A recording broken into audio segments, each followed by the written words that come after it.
if you have pain in this area or this area, we have to drain that lymph node. We have 3 lymph nodes located like this, and we're going to drain them. So I go in with my thumb like this.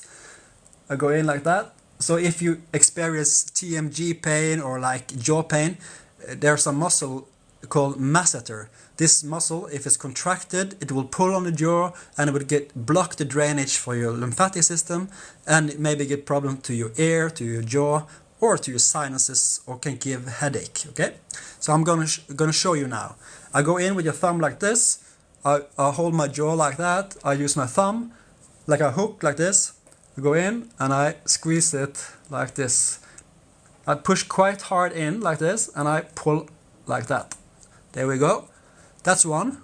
So we have 3 lymph nodes like this, and I take this, draining this lymph node, and the next one is located right here, and it's quite painful in my place. So how is yours? Try to tag along if you want.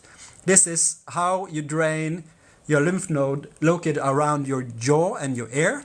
If you drain those lymph nodes, you get better circulation to your ear, to your jaw, and maybe your sinuses. So I go in like this. Here I'm holding it, and I push in and I twist it like that. Pull through like that. And then you get better circulation to the jaw. Okay?